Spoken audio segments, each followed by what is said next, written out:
So let's start with the movie Oppenheimer and some of the things that will bring it to life.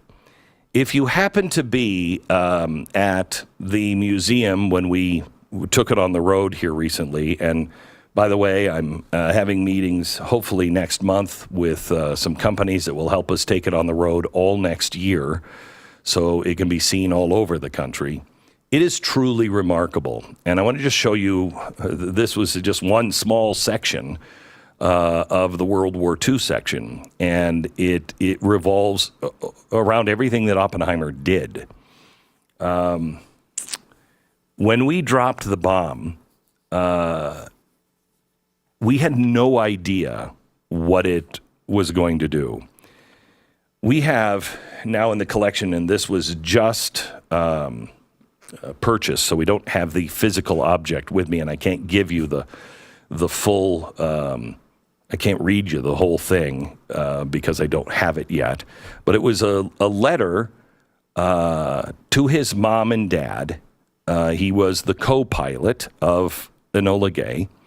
He also was asked to keep a calendar, a tick-tock, if you will, minute by minute, what was happening. And I've read the original, and it is unbelievable. But let me give you the summary of it here because I don't have the original. Briefing at 2400, eating at 0030, mom and dad. We started engines at 0227. We taxied out and took off at 0235. We then got off the ground at exactly 245. At the last minute before takeoff, our cruising altitude had been changed, which means possibly a rougher trip. Starting out as an uneventful flight, he then continues to record as the bomb technicians make the final adjustments to the bombs. At 0320, items 1 through 11 were completed by Captain Parsons.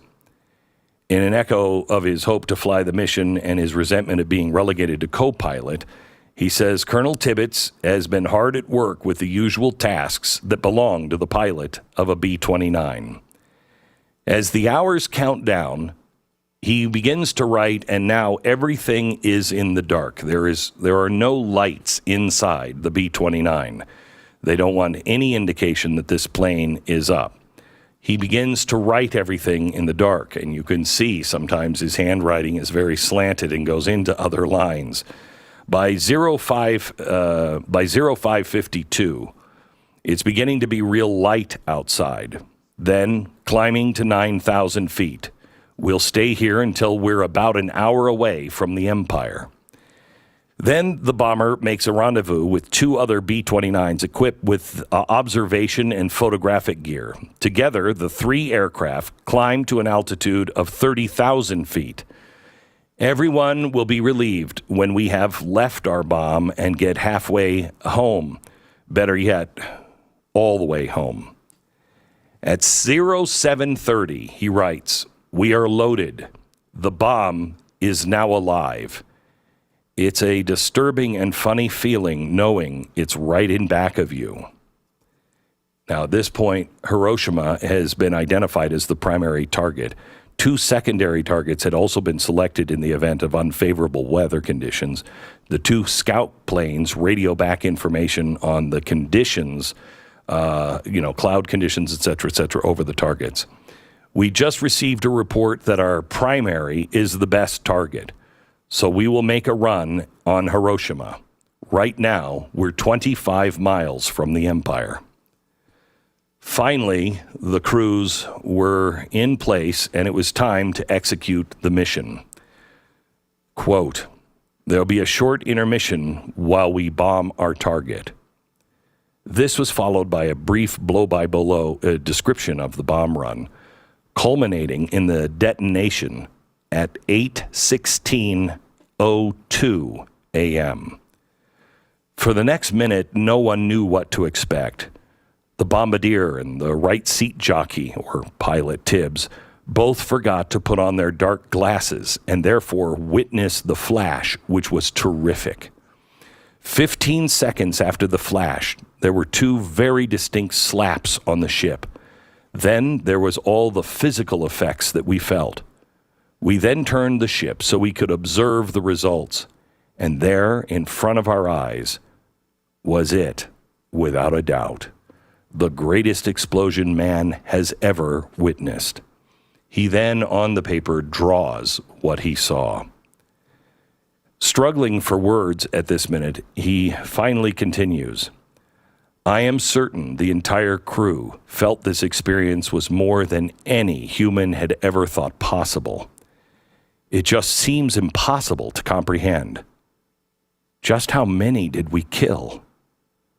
I honestly have a feeling of groping for words to explain this. Or I might say, my God, what have we done? If I live 100 years, I'll never quite get those few minutes out of my mind. That's from the co-pilot of the Enola Gay, the Little Boy mission, #1. We did it again. But we did something else before we dropped this bomb. Because of Oppenheimer, because they had seen it and they did not ever want it dropped. Harry Truman knew if we drop this bomb, it will mean that we'll probably come to an end of this war, and it will actually save lives. Because the Japanese had been convinced by the emperor that we were savages and that we were worse than their worst nightmare. And remember, they were, I believe, the Japanese in China were worse than the Germans with the Jews. They just slaughtered them in just such brutal, brutal ways. They weren't people, just like the Germans didn't see Jews as people.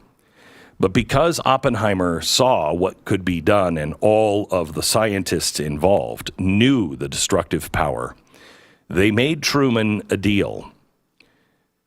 You can only drop this if you warn the people. And so if you're watching Blaze TV, Pat will hold up. How many do you have? One or two? I have two. The first one is the planes dropping bombs on one side. So like a photograph of that. And on the flip side of that are the words that they sent to the Japanese. So in other words, this is coming your way. And then they tell them what to do about it. Right. They say, you're not our enemies. We're picking these 10 cities, and in the next 10 days, we will drop a bomb of more destructive power than is imaginable. And please leave. You're not our enemy. Take food and water with you. We dropped 70 million on 10 cities before we dropped each bomb. 70 million leaflets. Nobody had ever done that, ever in the history of the world. But nobody in the history of the world had ever seen anything like the atomic bomb. What else do you have there? It looks like a Japanese family on one side. Yes, and saying the same thing. Saying the same thing on the other side. Yeah. Telling them to get out. So get out of Dodge. Yeah, we have several of those leaflets, and that's not something I was ever taught when I was in school. So we drop the bomb, and let me show you the first bomb in Hiroshima. We have, do you have just regular coins? These are just Japanese coins. Mm-hmm. So hold those up to the camera. These are just normal coins. Like 3 of them. Just teeny. Tiny. Yeah, they're like pennies or dimes. Smaller even than a penny. Yeah. So those are the Japanese coins that would have been on somebody's desk or at a bank. But there was a stack of coins. We don't know where, but there was a stack of coins at Hiroshima, all stacked up. When the blast hit, it fused a stack of coins together. Maybe And there's you 10 of them have- or here, or 15, something like that, and they're all Yeah. fused And they're from the heat. all just fused and, burned. We show the regular marble, Pat. There was a marble at Hiroshima, and that's the regular. It's just like a big Aggie, right? Doesn't have an American flag in it, but just a big Aggie. Now, this is the same marble that was within the blast site, and it has just been exploded from the inside. It's a little bigger inside too, isn't it, Yeah, oh yeah. Pat? Yeah, it's quite a bit bigger. And and it just the heat just exploded it from the inside. It's crazy looking. Amazing. So Hiroshima didn't work, so we had to do it again.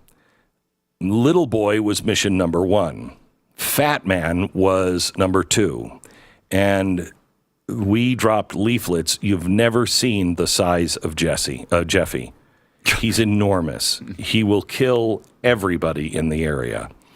Oh, no, it was a different fat boy. So fat boy, we dropped over Nagasaki.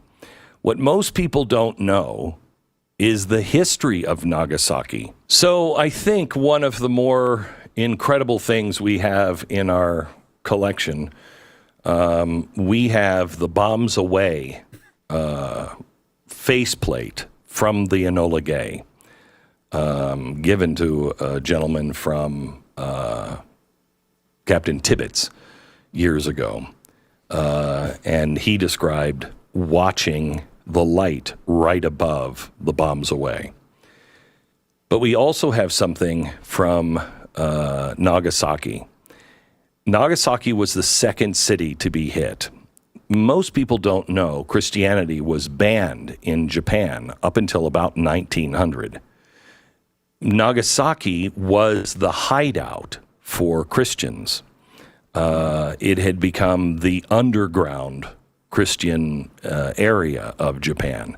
And when they made it legal to be Christian, they built a giant Catholic church, a cathedral there. That cathedral was only about 1,000 yards away from Ground Zero. If you look for it online, you should look for it. It is incredible. You look for it online. It is a massive cathedral. They were in prayer and having mass at the time. And it was really pretty much completely vaporized. You can see where one of the towers kind of was, but everything else is just gone. There was a bell in the bell tower. It survived, and it is now in the Remembrance Park in Nagasaki. And I believe they ring that bell every year as a reminder. There was one other bell that survived that same church, and it's a lot smaller. And I'm doing our investigation on it right now, so we're not sure if this is accurate, but we believe this was one of the communion bells. So when communion would be served, it would be rung, the bells would ring. And this is one of the bells. This is the only other bell that survived from that church. Can you read what it says on it? Angelus Nagasaki. Yeah, and it's in Japanese on the other side. And it is stained, they think, from the blast. Would you hold it up and ring it, Pat? Yeah. It doesn't have a ringer, so. Oh, did you guys take out the ringer? I put the ringer in. Yeah, no, JP, no ringer. go get the ringer, would you, and put it back in. I know we don't want to ring it very often, but I think it's Yeah, I think here it's it comes. appropriate as we're talking about this. All right, you know how to put that in there. I've tried to get that bell for 15 years.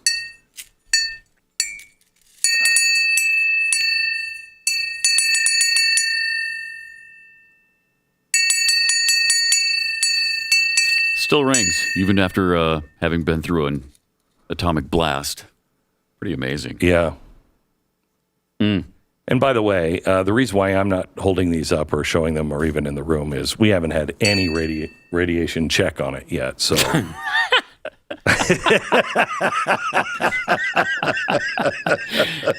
Thank you for that. Yeah, no, that helps. So I'm That sure, helps. Pat. Yeah, I'm sure it's fine. It's fine. Yeah, yeah. You know, we have not done a Geiger counter test. We just all assumed They're these fine. things. We should.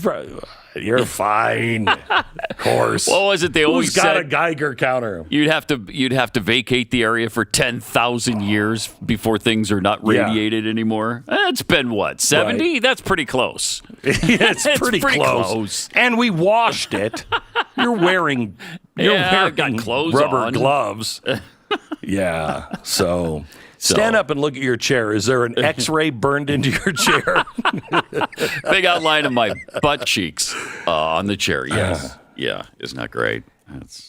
You know, what's so amazing is those of us who are older and grew up in the era of the Cold War and the bombing and everything else, and my parents and grandparents remembered the bomb. There was a healthy respect for the danger of that kind of weapon. Now it just seems to be like, hey, they might use nuclear weapons. And nobody seems to really talk about the grand effects of using a nuclear weapon. It's a little disturbing. Maybe we should take our kids to Oppenheimer and make sure they understand the ramifications.